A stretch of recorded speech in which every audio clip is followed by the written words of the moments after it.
E aí, futuros aprovados, sejam muito bem-vindos ao canal Legislação de Elite para mais uma análise visual estratégica.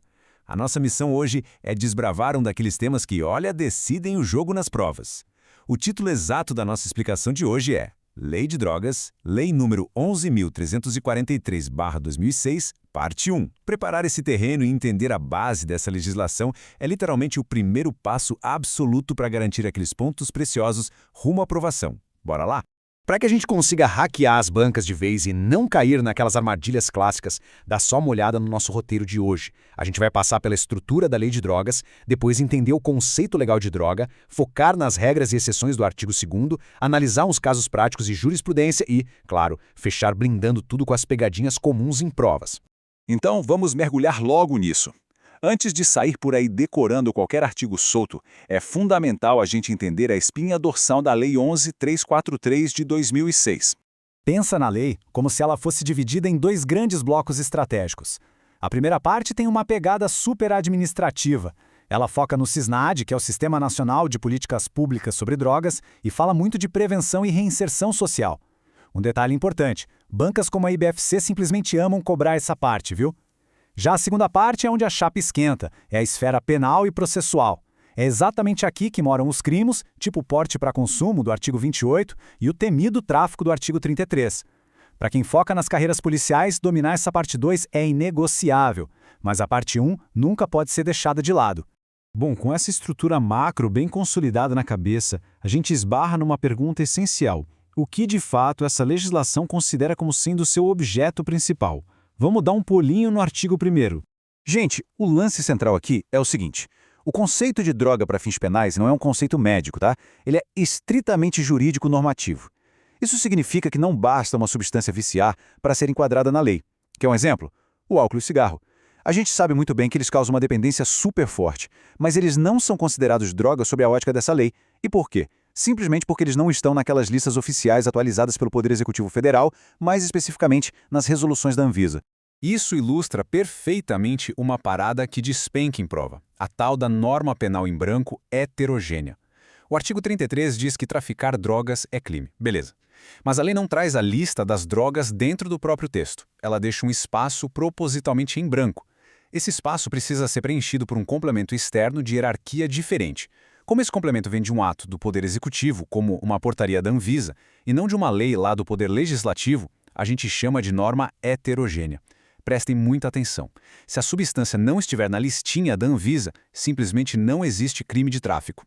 É um dos conceitos mais testados pelas bancas. Como o conceito de droga totalmente dominado, é hora de encararmos o rigoroso artigo 2º. Ele é praticamente o coração das proibições e das raríssimas permissões da lei. A regra do jogo aqui é bem questionável. Proibição total. A lei proíbe expressamente o plantio, a cultura, a colheita e a exploração de drogas, assim como dos vegetais que dão origem a elas, a exemplo da cannabis sativa. Essa é a linha de base repressiva do Estado, não tem conversa. Mas, como no direito, quase tudo tem um porém. A lei traz uma tríade de exceções que os examinadores idolatram. A primeira delas é a autorização legal ou regulamentar, focada estritamente em fins medicinais ou científicos. A segunda vem da Convenção de Viena de 1971. Tem um termo na lei, o bem como, que é importantíssimo notar porque ele introduz essa convenção como uma exceção totalmente autônoma. E, por fim, a terceira exceção permite o uso em um contexto estritamente ritualístico e religioso, claro, com as devidas autorizações. E olha a dica de ouro aqui, anotem isso. Se uma questão afirmar que o seu estado, o seu município ou Distrito Federal podem autorizar o plantio para fins medicinais, foge que é cilada. Está absolutamente errado. O parágrafo único do artigo 2º é bem claro. Apenas a União, repito, a União, possui competência exclusiva para autorizar esse plantio. Ela quem define os limites de local, de prazo e faz toda a fiscalização. É exclusividade total.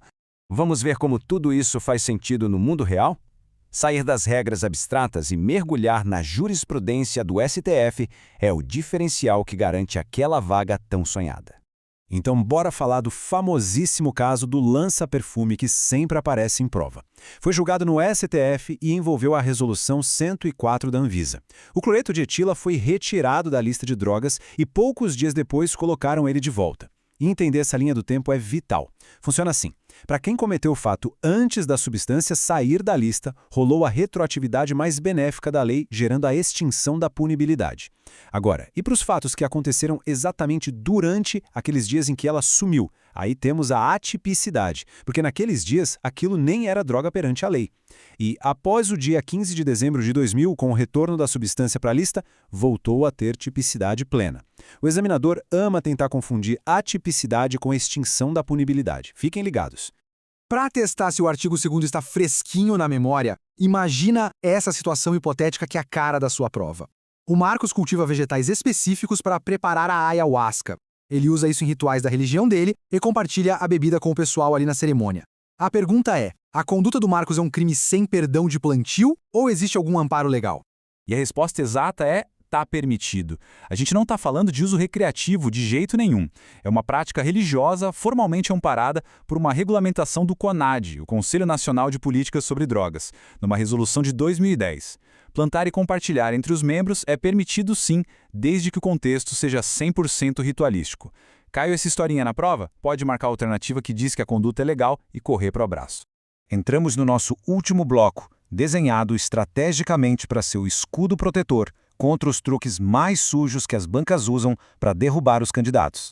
Vamos fazer um ataque tático nessas armadilhas agora mesmo. Primeira pegadinha. A banca jura que a norma penal em branco aqui é homogênea. Erradíssimo. Como o complemento vem lá da Anvisa, que é do Executivo, a norma é obrigatoriamente heterogênea. Segunda clássica. Dizer que governadores podem autorizar plantio medicinal. Falso. Só a União tem essa competência. Terceira. Apelar para a emoção dizendo que cigarro e álcool entram na lei de drogas porque viciam pesado.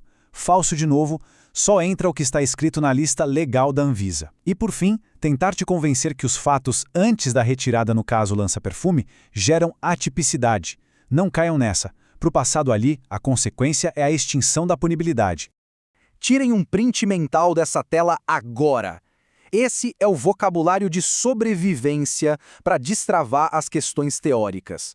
O CISNAD reinando na parte administrativa, a Anvisa e o Poder Executivo Federal como os guardiões da lista, a palavra heterogênea colada no artigo 33, a União brilhando absoluta na autorização medicinal e o CONAD encarregado da permissão para uso religioso. E para a gente fechar a explicação de hoje com a mente fervilhando, pensem nisso. Se a lista da Anvisa mudar amanhã de manhã, removendo uma substância, quem está aí do outro lado já sabe diferenciar certinho o que vai gerar a tipicidade e o que vira extinção da punibilidade, certo? Compreender essa mecânica é dominar a essência mais complexa da lei de drogas. As fundações da parte 1 foram totalmente estabelecidas por aqui.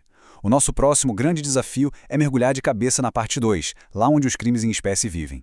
Continue firme nessa jornada, foco total nos estudos e até a nossa próxima explicação visual.